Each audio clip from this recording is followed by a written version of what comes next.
Kalau diserahkan untuk dibongkar dan dihijaukan kembali dengan penuh kesadaran, ya kita bongkar dan secepatnya kita kembalikan ini menjadi hijau. Gubernur Jawa Barat langsung sidak, langsung meruntuhin bangunan-bangunannya, jadi viral, banjir sebegitu hebatnya. Salah satu penyebabnya adalah alih guna lahan yang dimiliki oleh PTPN 8. Tetapi PTPN sebagai pemilik HGU meresapi PTPN Perkebunan Negara, bukan jualan lahan HGU negara. Nah, tanah ini HGU-nya milik PTPN, tapi 30 tahun PTPN tidak pernah menguasai secara fisik, saudara. Lalu bagaimana masuknya saya dan kawan-kawan ke tempat ini? Kami bayar kepada petani, bukan ngerampas, saudara. Begitu kata orang ulama tasawuf, tak tahu dia kalau tak pernah merasakannya. Bagaimana rasanya mewakafkan tanah ini dulu. Sekarang tanah wakaf ini menjadi tanggung jawab mereka yang sudah di dalam tanah atau kita yang masih berjalan di atas tanah. Kita bertanggung jawab di hadapan Allah Subhanahu wa ta'ala.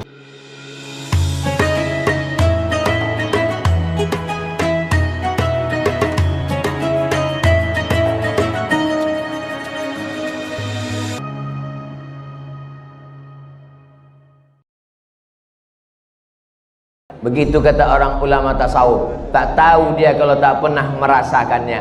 Bagaimana rasanya mewakafkan tanah ini dulu. Yang tahu tuh hanya orang yang berwakaf. Orang yang tak pernah berwakaf tak tahu dia rasanya mewakafkan tanah. Bisa kau merasakan rasanya mewakafkan tanah?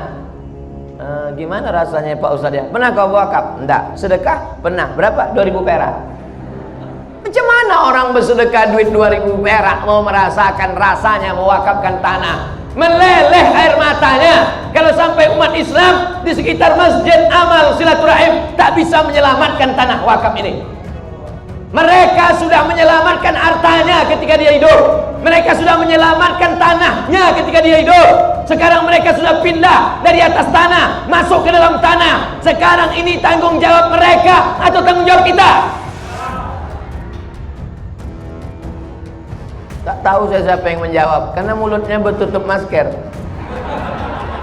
Sekarang tanah wakaf ini menjadi tanggung jawab mereka yang sudah di dalam tanah atau kita yang masih berjalan di atas tanah. Kita bertanggung jawab di hadapan Allah Subhanahu wa ta'ala. Nyawa yang dititipkan Allah di badanmu membuat matamu masih terbuka, membuat telingamu masih mendengar, membuat tanganmu masih melangkah, membuat kakimu masih melangkah, membuat tanganmu masih mengayun, membuat suaramu masih bergetar. Itu bukan gratis, guys. Itu akan diminta tanggung jawab di hadapan Allah Subhanahu wa ta'ala. La tus'alunna yawma idzin 'anil na'im. Man mata duna malihi fahuwa syahid. Siapa yang mati membela hartanya, maka dia mati syahid. Kalau datang perampok ke rumah bapak, nauzubillah, nauzubillah, nauzubillah. Datang perampok ke rumah bapak, dicabutnya golok. Mana yang mau kubunuh? Istrimu atau kuambil hartamu ini? Apa jawab bapak? Bunuhlah istriku ini, Pak. Nah, orang Medan tak ada. Orang Medan ini setia-setia. Betul kan, Pak? Beda-beda tipis antara setia sama takut. Kau bela hartamu, kau selamatkan, kau lawan si perampok itu. Datang si perampok itu dibacoknya kepalamu, mati kau. Matinya mati apa? Mati syahid. Man mata duna malihi fahuwa syahid. Siapa yang mati membela hartanya, mati syahid. Ini tanah masjid ini harta siapa? Kutanya sekali lagi, suaraku sampai tak keluar sana? Kutanya sekali lagi, ini tanah masjid ini harta siapa? Kutanya sekali lagi, ini tanah masjid ini harta siapa? Harta umat Islam, harta Allah, harta wakaf. Maka siapapun yang mempertahankannya, maka dia mati. Sedangkan harta rumahmu, duitmu, kursimu, pintumu, jendelamu diambil orang, kau mati gara-gara itu, mati syahid. apalagi harta milik Allah Subhanahu wa taala. Selangkah tak boleh mundur, satu keramik tak boleh pecah, satu jendela tak boleh diganggu. Melangkah sekali mati syahid. Percaya tidak? Terserah kalian. Oh tak percaya, aku udah nyampaikan. Nanti sama-sama mati kita, sama-sama kita dikubur, sama-sama kita di akhirat. Di situ baru nampak betul apa tidak cakap Abdul Somad ini. Kalau ada orang yang mengatakan, nyantak dulu, tahan. Kalau ada orang yang mengatakan boleh wakaf itu dialihkan, boleh wakaf itu dipindahkan, boleh wakaf itu dijauhkan. Pertama masjid kecil dulu ditesnya, masjid amal silaturahim dulu untuk mengetes umat Islam. Dipindahkan masjid amal silaturahim, dibangun apartemen, dibangun kondominium, diam umat Islam. Nanti lama-lama dibuatnya masjid agak besar sikit. Betul? Cari masjid agak besar sikit, pindahkan. Di atas tapak masjid besar itu dibangun ruko, dibangun hotel, dibangun kondominium, dibangun apartemen. Diam umat Islam. Lama-lama Masjid Raya Al-Masun peninggalan Sultan Delhi itu paling strategis, dibangun orang nanti hotel, kondominium, dibangunnya di sana hotel, dibangunnya apartemen, dipindahkannya Masjid Raya itu ke tepi laut di pantai Labu sana. Mau kalian? Tes case, coba dulu kira-kira gelombangnya besar apa tidak. Kalau gelombang besar, diam. Kalau umat Islam diam, hantam, bantai. Betul yang kucakapkan nih. Jadi kalau masjid nih kata orang, masjid kecil aja kok, masjid yang seperti ini aja kok, kan sudah digantikan dengan yang ini. Tes akan terjadi pada masjid yang lebih besar, akan terjadi pada masjid-masjid lain. Maka umat Islam mesti sadar dan paham. Saya tahu ini ceramah saya ini didengar orang. Tidak semua yang datang kemari mau mendengar ceramah Abdul Somad. Banyak juga yang mau memata-matai Abdul Somad. Untuk itulah maka ku habiskan suaraku. Keberanian tak membuat kau cepat mati, ketakutan tak membuat kau lama mati. Mau berani mau takut tetap mati. Yang berani tak cepat mati, yang takut tak lama mati. Karena mati bukan urusan manusia, mati urusan. Jangan kalian bagi roti. Dia nyari pasal namanya kalian. Kalau mau bagi roti sebelum aku ceramah tadi, sebelum ceramah kalian bagi roti, makan dulu mengunyah, habis itu baru dengan ceramah. Atau sesudah ceramah, habis ceramah, waktu berzikir, berdoa, habis itu baru kalian bagi. Itu kalau kenal sama Abdul Somad. Tapi persiapannya udah 2 tahun, kenapa roti itu baru siap sekarang? Nah, tak dari tadi kalian bagi.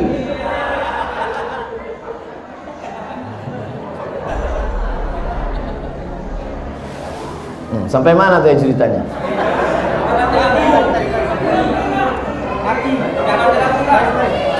Duit tak ada, dipakai dana haji. Umat Islam ribut, umat Islam mengamuk. Kami bayar haji untuk berangkat haji, bukan duit kami untuk dipakai bangun jalan, investasi. Mengamuk, berhenti. Memang begitu tesnya. Kalau umat Islam mengamuk, berhenti. Tapi kalau umat Islam diam, lanjut. Diamlah kalian, habis masjid ini. Betul? Yang punya jabatan, yang punya kekuasaan, yang punya tanda tangan, kalian akan dituntut di hadapan Allah Subhanahu wa taala. Silakan kalian jadi gubernur, silakan kalian jadi wali kota, silakan kalian jadi presiden. Setiap yang fakir, yang miskin, yang duafa, yang tak makan, jabatan kalian cuma 2 periode, tapi hisab kalian di akhirat kekal selama-lamanya. Betul? Kan tinggal jawab betul. Bapak Ibu yang dimuliakan Allah Subhanahu wa taala. Nanti ustadz-ustadz yang diam, yang tak mau bicara, yang hanya ngajak orang sholawat, ngajak orang tahajud, ngajak orang sholat sunat supaya orang tak sakit hati. Judul ceramahnya sabar, supaya diundang terus. silakanlah kau bercakap. Tapi nanti kau juga akan dihisap, dituntut di hadapan Allah Subhanahu wa Ta'ala. Abdul Somad diejek, dicaci maki. Yang mengejek mencaci maki di medsos itu namanya haters. Bahasa Inggrisnya hate, benci. Haters, pembenci. Bahasa Inggrisnya haters. Bahasa Arabnya syaitan.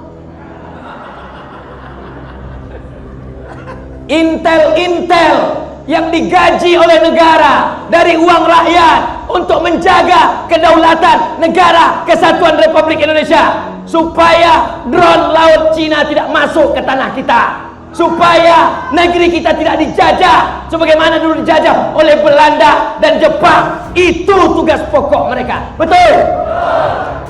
Jangan sampai kalian salah pikir, saudara-saudaraku. Kalian bukan musuhku, kalian saudara-saudaraku. Kita sama-sama cinta NKRI ini. Kita sama-sama cinta dengan negara ini. Bedanya jalannya saja yang berbeda. Jadi kalau ada di antara kalian tidak pakai seragam, kalian pakai baju koko, kalian pakai sorban, kalian pakai jenggot, itu tugas kalian. Silakan laporkan. Ceramah Abdul Somad tidak ada yang rahasia.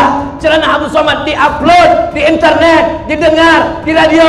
Ada di antara kalian yang memotong, ada di antara kalian yang mengejek, ada di antara kalian yang mencaci maki. Silakan. Kita semua akan mati di hadapan Allah Subhanahu wa Ta'ala. Ada yang tak mati-mati, ada iblis. Anzirni ila yaumi yub'atsu. Bangkitkan aku, matikan aku, panjangkan umurku sampai hari kiamat. Apa kata Allah? Innaka minal munzarin. Kau panjang umur sampai nanti hari kiamat. Induknya adalah iblis. Adapun yang bisa mati sekarang itu setan. Setan-setan itu memang bisa mati. Jadi kalau ada orang mengatakan yang baik mati, yang jahat tak mati, semuanya mati. Baik mati, jahat pun Itu tetangga kami Pak Ustadz, main judi, berzina, mabuk, sakau, tak mati-mati. Ditunda Allah sayang supaya dia bertaubat. Yang mempertahankan tanah wakaf mati. Yang bermain-main, yang pakai duit, yang menipu-nipu, yang memainkan tanda tangan, yang memakan sogok, mati apa tak mati? Aduh, apalah gunanya hidup ini kalau semua kita akan mati? Untuk apa dibuat Allah hidup dan mati? Dibuat Allah hidup dan mati liyabluwakum ayyukum ahsanu. Kalau kalian laksanakan tugas saudaraku, kalian dapat balasan pahala, dapat gaji dari negara, dapat pahala dari Allah karena menjaga ketentraman negara. Tapi kalau kalian pakai seragam, pakai sorban, pakai jenggot, pakai jubah, pakai koko hanya untuk memata-matai, aku takut khawatir nanti di akhirat dibangkitkan di padang mahsyar. Apa kata Allah Ta'ala? Ini kau masukkan ke surga untuk memata-matai saja. Nanti habis itu celupkan dia ke dalam neraka.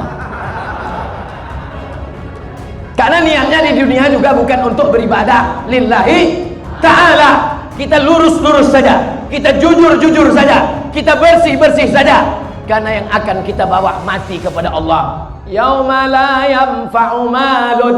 Hari itu tak ada gunanya harta, wala banun. Hari itu tak ada gunanya anak, illa man atallah, kecuali orang yang datang menghadap Allah biqalbin, dengan hati yang bersih, dengan hati yang tulus.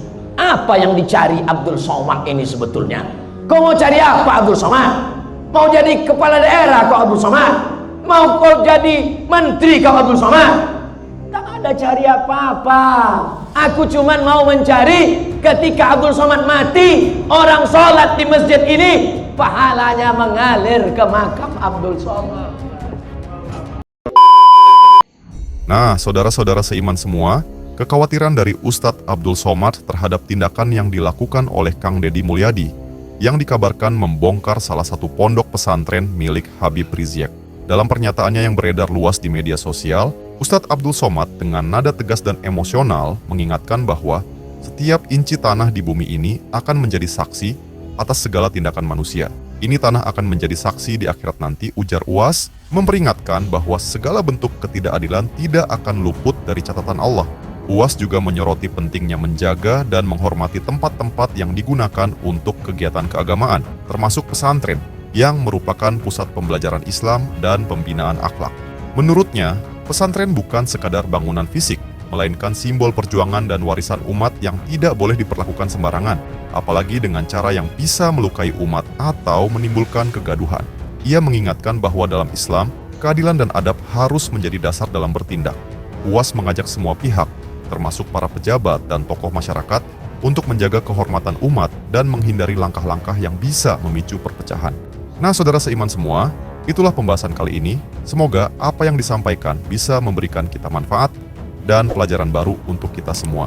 Jangan lupa untuk like, comment, and subscribe, supaya kalian tidak ketinggalan info terbaru dari Dakwah Official. Sekian video kali ini, sampai jumpa di video berikutnya. Wassalamualaikum warahmatullahi wabarakatuh.